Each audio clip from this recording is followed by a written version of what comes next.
fantasy miniatures called Warcraft, but Warcraft was just special characters without no main background story, no game mechanics, and everybody says, hey, your models are nice, but we like to play with them. Why don't you release a game for your Warcraft miniatures? But at the moment, I'm talking about 2001, 2002. There were farmers, stores, but also Raqqa with confrontation. And I'm not sure here in the States, but Raqqa it's very hard in Europe, and everybody, well, not exactly play confrontation, but confrontation was not very interesting in the system. But most of the people collect Raqqa models, and Fernando and Carlos realized that we are not able to deal against Raqqa models. So fantasy is a place in the market we cannot reach, but maybe science fiction would be more interesting. And at that moment there were no real science fiction games, because you run 40K is not exactly science fiction game. And you will find some skirmish games, but more cyberpunk or steampunk. We prefer to make something more vital, so that but Carlos and Fernando don't feel able to create a game themselves. So they call Alberto Castro is a graphic designer, and me to create Infinity, and that's going to be a good start. My labor in Corvus Belli, well, I'm the writer. I'm the writer and the background developer, and also the army leads and from the beginning. At some point, the army leads and especially proposal creation is teamwork. But I made the first starting point, and I managed that part. And then also I provide support to the concept designer, providing more information. If you're going to design a tool, you have to always define that kind of idea, because it's related to the background and that kind of stuff. Because they care about and also I enjoy my translation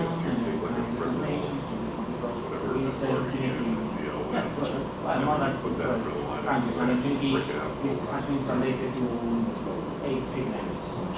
Not all background and game mechanics. The game mechanics have been translated to we have released in Spain, France, Italy, Germany, and also the English version when it comes to the computer. But the game mechanics rules are completely more. Well, and that's more or less my part an introduction of me. That's the part they already know. They have talking with me all the weekend, so they are a little bit bored about me and my stories. So let's get me some water. Maybe you notice something strange in me. I'm Spanish. I'm sorry for my bad English. I try to improve it. Your English is way better than mine. Yes. Well, that's what we said yesterday. I have that in mind to not change to Spanish in any moment. Okay. The previous seminar was more focused on the next third edition. The seminar is more focused to talk about how is Infinity from inside, the way we work. But in any case, later when I finish, we can talk about third edition if you wish. So I have no problem about this. I cannot tell much information about third edition, but that's something I can still tell. Okay.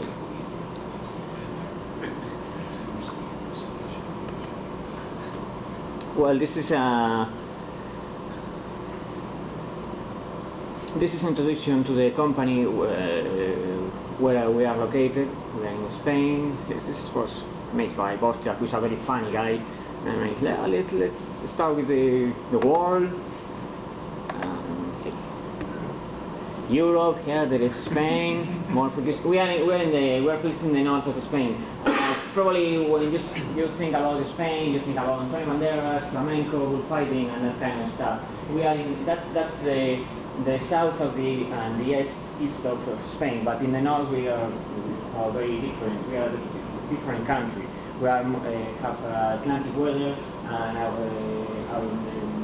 our geography and our world is very similar to Ireland. It's, very green, very rainy. Not exactly the sunny Spain, but in the south of our region, it's Galicia, it's placed over there over Portugal.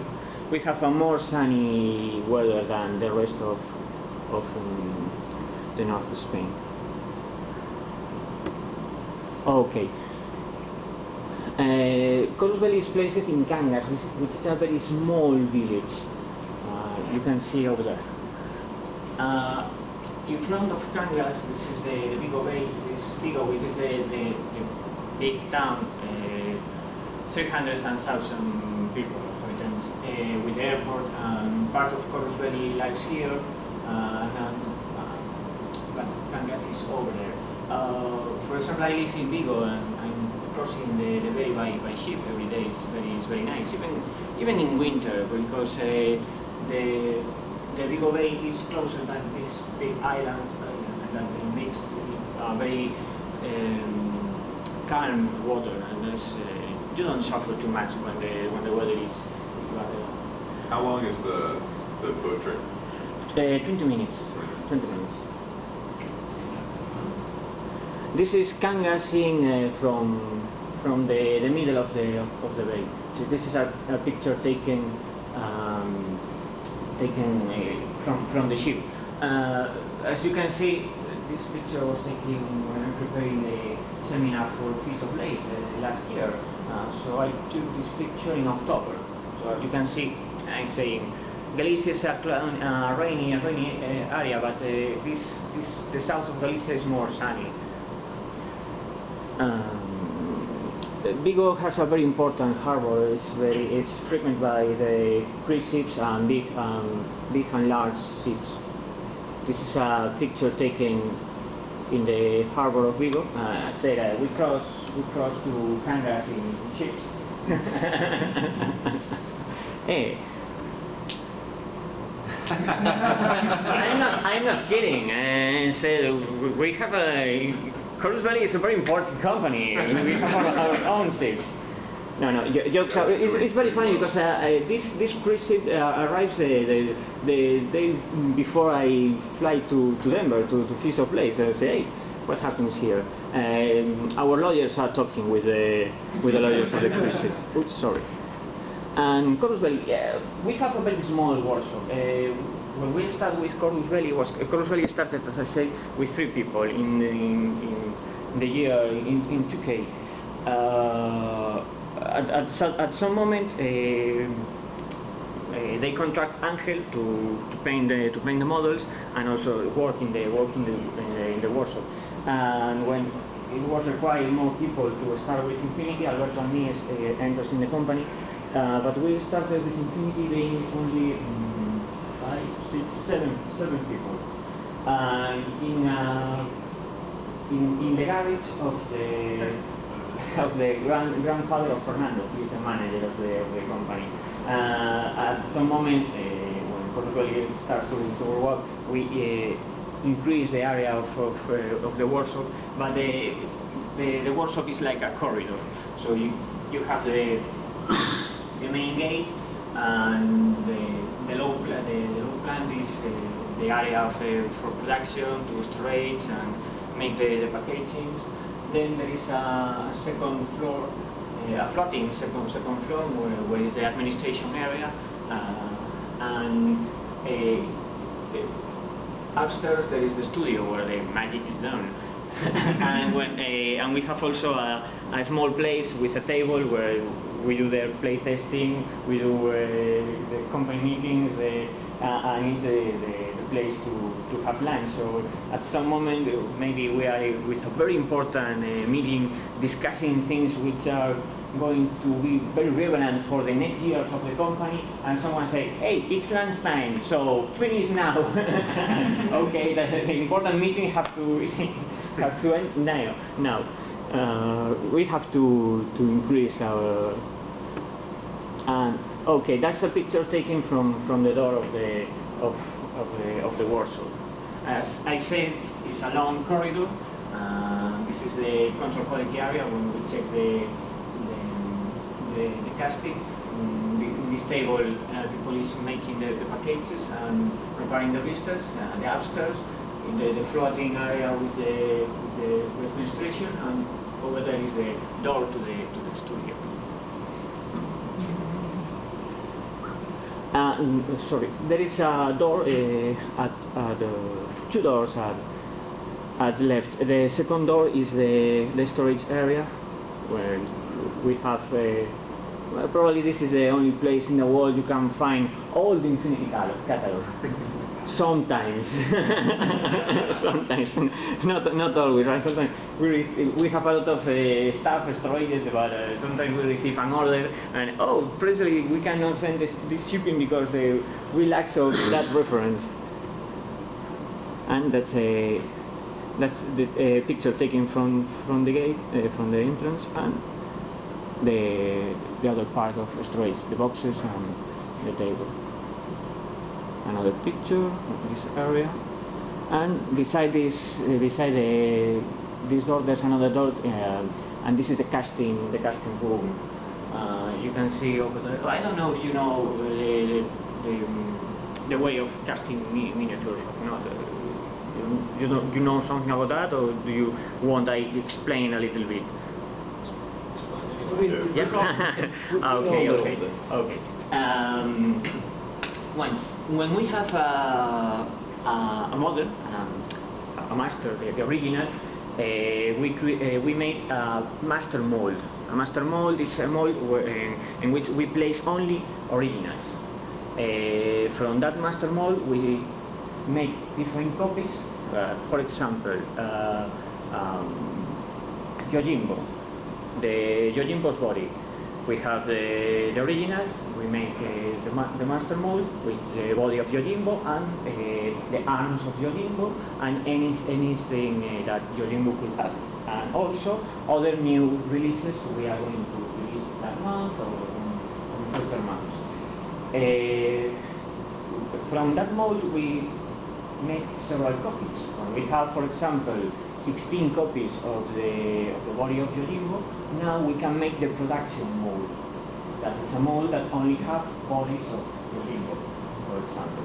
Well, the molds are that kind of green pizza you can see over there. There are two pieces, so they have a hole, and well, on the other side there is a hole.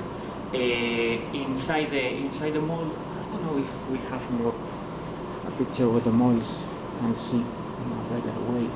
No, I'm sorry. Well, every mold has the niches, the holes for the model, and also a central hole in which the metal falls, and we place the mold in a spinning machine, and with spinning the metal expands, running through these channels to the others, and with centrifugal force, the metal is a alloy of is pewter, an alloy of stain and also lead, but very few amount of lead, because lead is toxic and we know that, and cools very fast. So the spinning machine only needs less than a minute to finish. At that moment, the mold is retired, open, and we take these ninja stars of miniatures. The next part of the process is to check if the model has been really well casted. That's the control quality area. So, as I said,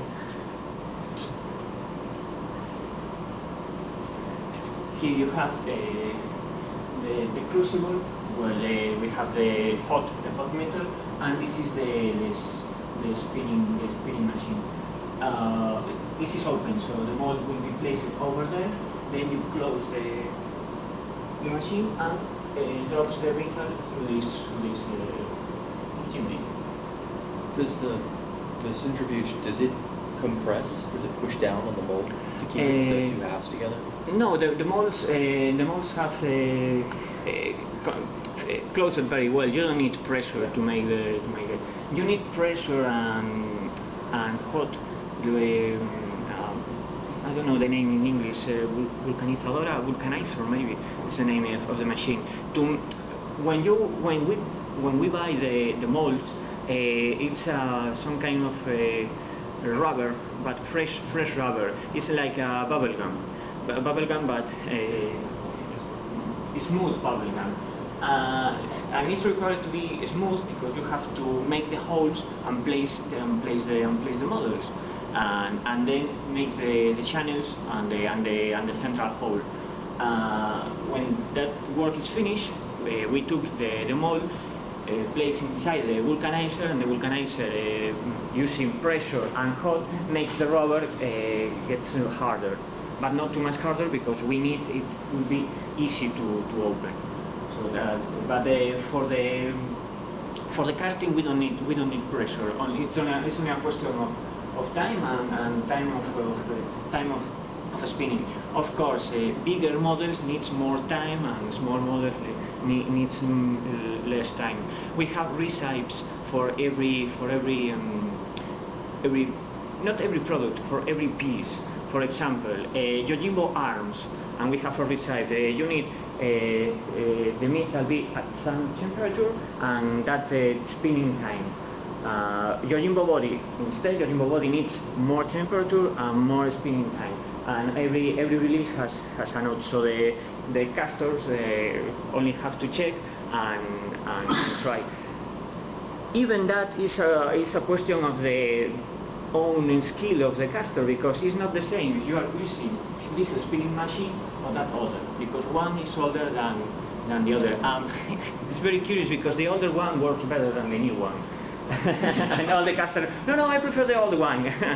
We have sometimes we have discussions about that, and some models are better casted in the old one than in the new one. It's something funny. Okay, that's it's a little bit darker, but you can see an open mold over there. You can see the holes and also the. I think I can make some.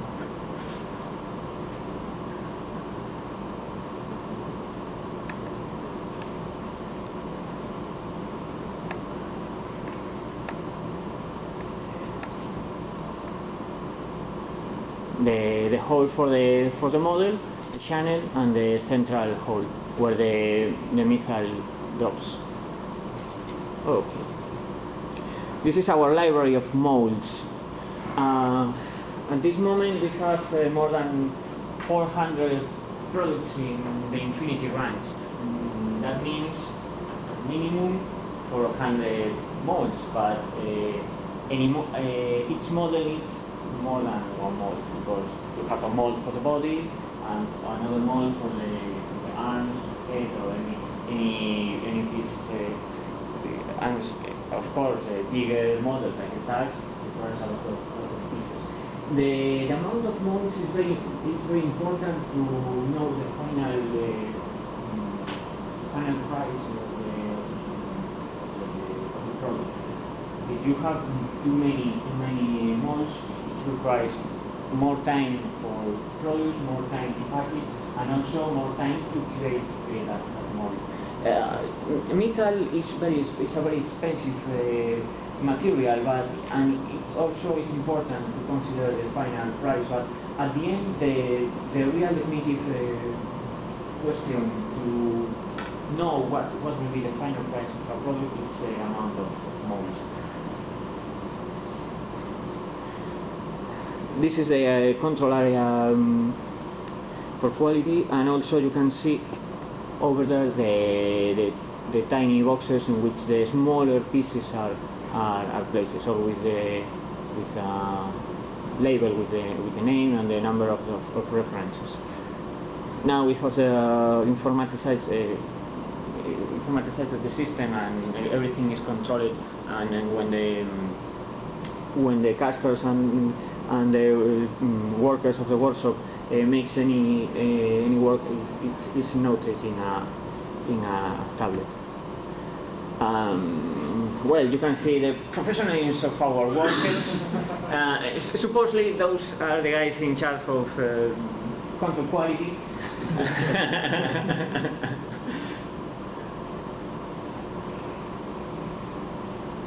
And bigger boxes to storage bigger pieces. This is the floating area for administration. This girl is this is Fernando, the CEO, the manager of the company. Fernando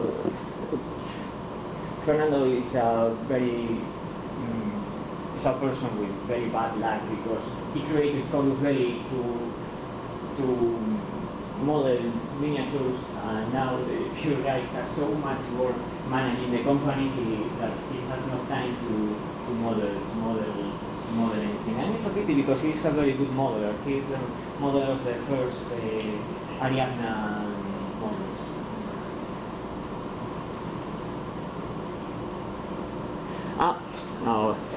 This is Alex. Alex is the manager of the production. One of the production, the area which related with molds and casting. You can see here Alex working in this is a production mold, but you can see it's a little bit shiny because the material is still fresh. So he's making the mold, preparing the mold. As you can see, the mold has two pieces, and this is the joints to make the mold close and correctly.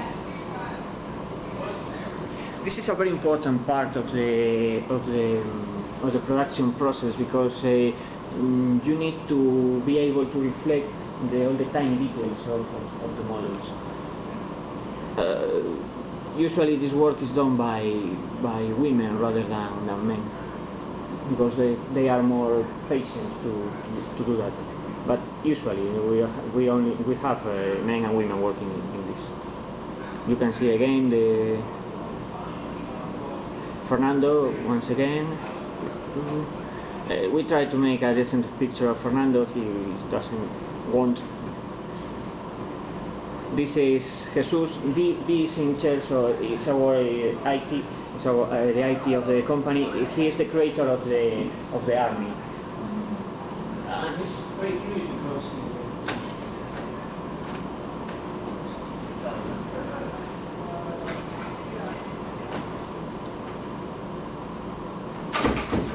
because he created the army years ago for free because he was an Infinity fan and he worked as an IT in another company and created the army for free. The army is an incredible tool for the players. Provided you can use the army if you want. A link to your website. Okay, it's perfectly nice. A year ago, Spain is suffering a very hard economical crisis. He loses his work. We proposed to come here to work with us in Corvus Belli. It's a big chance because because Jesus is from the south of Spain, the sunny area of Spain, and comes to Galicia, and when he arrives, it's the beginning of autumn, and it starts raining, and even it stopped raining in several months. So the pure guy goes, "Oh, I'm missing my home." This is Connie. Connie is is the responsible of missing pieces. He's the one who's replying emails and sending the pieces, and also is in charge of prepare all the shippings for distributors, shops, and customers. This is David Palanca in the forums. He was a community manager at some moment, and now he's the ITS manager. He's the responsible of the ITS. One of the big improvements of the recent ITS was created by him. And at some moment, Corvus Belli is like the lost voice of Peter Pan, because Palanca was a hobby shop owner in Barcelona, and again, with the economical crisis, he had to close the hobby shop. He worked for us as a freelance, making some IT working. Finally, we say, hey, come back to work with us. We are collecting people. And a picture of the studio taken from the gate of the studio. When I took this picture, you can see over there. This is Austria, José Luis Roch, one of our modelers, and Fausto is the 3D modeler. I appear in the gate with my camera and hands. Austria saw me, and suddenly he took this position. I'm making very important work. No, it's not true. It's not true. This is Duff. Duff is he's a technical engineer, and he's in charge. He was the responsible of to make that improvements, technological improvements in the production area. But he likes 3D very much, and he's a very good painter. And now he's our second painter. You can see his work upstairs in the display. He was the guy who painted the Cornac, the Mora release. We are going to release in August or in September. I'm not very sure. He's a very nice guy. He also works as a play tester. This is Fausto, the 3D modeler. You can see in the screen one of our future releases, Kasim Beg, Kun character. Fausto is the jewel of the crown, because he's a very nice guy. I mean, he's a modeler. 3D modeling allows you to make a lot of changes, right? And we are very picky sometimes with the designs. No, it's necessarily the best in that shape, because Platinum or No Man's bulletproof vests are that way. Okay, let's make a change. Any other model, there is a moment and say, okay, please stop making changes. But Fausto has not any problem, and sometimes he's proposing ideas. It's very nice to work with him, because most of the modelers and sculptors are artists, and that kind of idea. But Fausto, no, Fausto he doesn't, and also he's very fast modeling. We have here another picture of Fausto, who likes a lot of sports and that kind of stuff. Okay, this is José Luis. José Luis Roch started to work with us at the beginning of Infinity. He's the modeler of the first figures of Pan-Oceania, the first Pan-Oceania starter pack, the Carter, the Armored Cavalry. A lot of models have been modeled by him, but he was a traditional sculptor and very good in traditional sculpting. But at some point we realized that 3D modeling is better than traditional sculpting, because it provides a lot of chances to make change and repeat models and that kind of tools to make the work faster. And as he realized that, he started to work at home with the program, with the silk brush, and now he's working only with the computer, and he doesn't make any traditional sculpting. It's really it's amazing, because when you are very good doing something, and sometimes you have to learn again, and it's frustrating, because you are trying to make a torso, and you are thinking, okay, I can do this in a traditional way in 20 minutes, in half an hour, and I'm spending 2 hours and a half, and the torso is not finished because I am not used to work with that.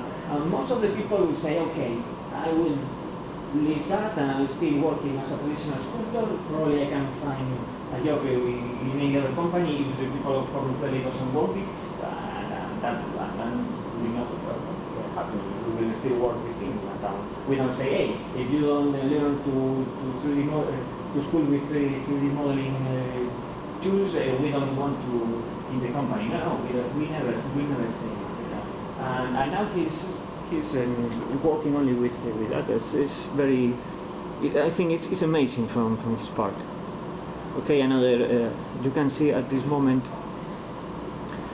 Carlos Torres is the concept designer and the chief of sculptors. Now he draws directly in a tactile screen to avoid this improves the speed of the work. And you can see over there we have some displays with all the Infinity models, but not exactly all, because Angel usually steals the models and takes to his home to take pictures or to go to his own seminars, and sometimes we need some models to take pictures to make some professional stuff, and we have not that model, and I told Angel, you have to bring that model, we need it, they are not yours. Well, they are almost mine. No, they are not yours.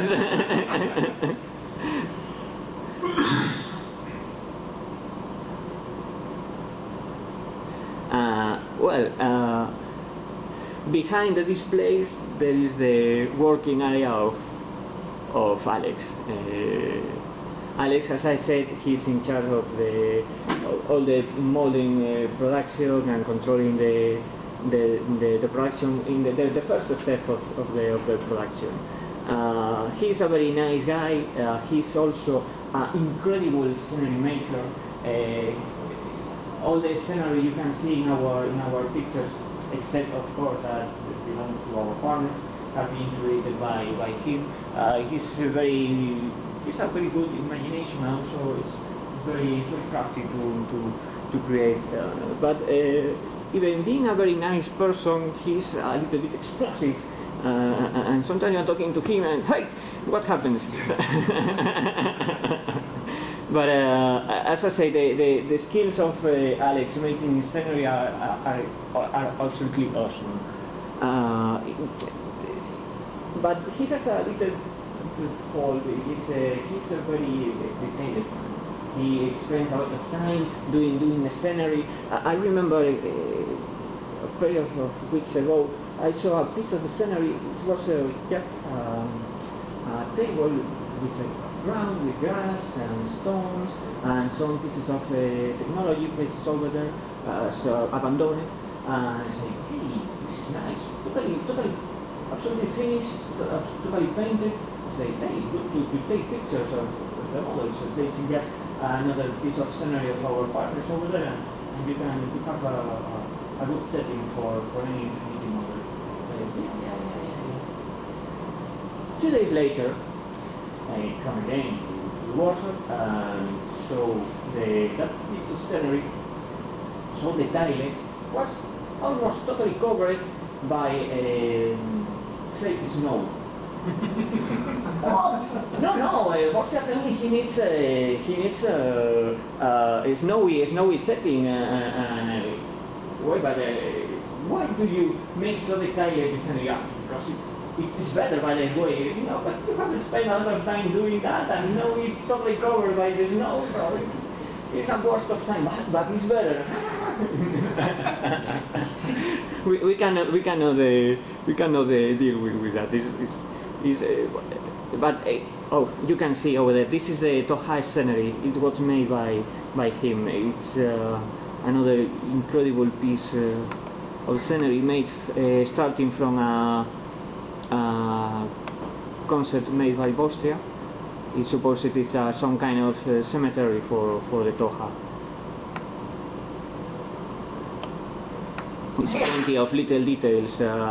These strange alien plants are made by the remnants of the casting production. It's very curious, and that was his idea. And upstairs there is as I said, the table, and where we make playtest and eat and make important meetings. You can see again Daf, and this is Juan Gelois.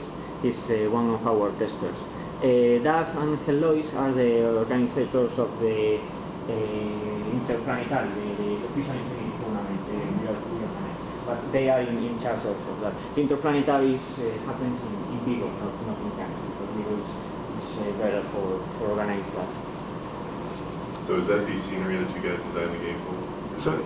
Is this the amount of scenery that you guys play with? Or is this Yeah. The partners send us scenery, and supposedly we have to paint them and to use in the pictures. Well, we have not time enough to paint all the stuff.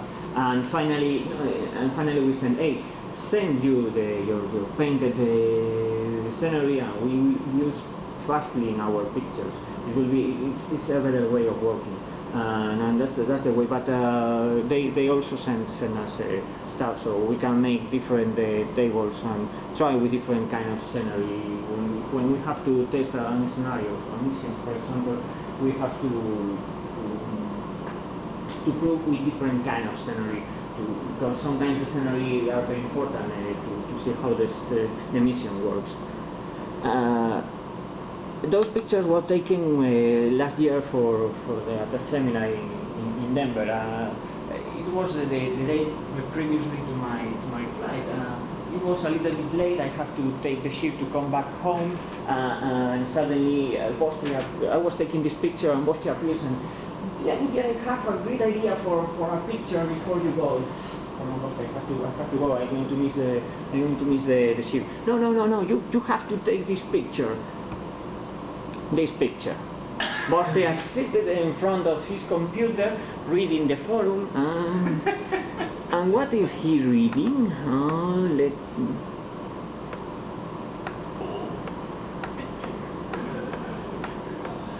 Sexual motivation in Infinity.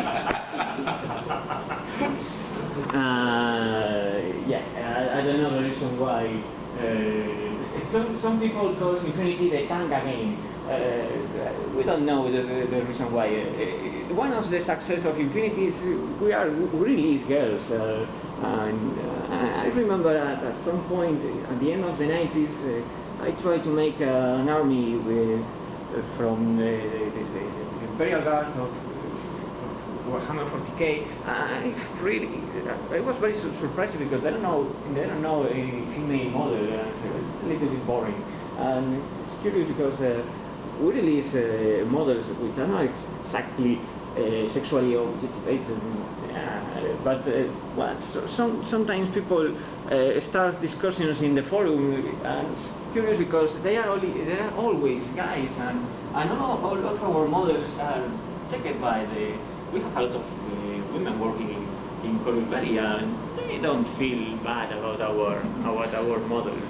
In fact, we receive more the conversations in the workshop have a high level of stupidity, and probably the most sexually stupid conversation about our models comes from the females talking about our masculine models. Ajax has a lot of fans in the Corvus Belli stuff. This is very curious. Okay.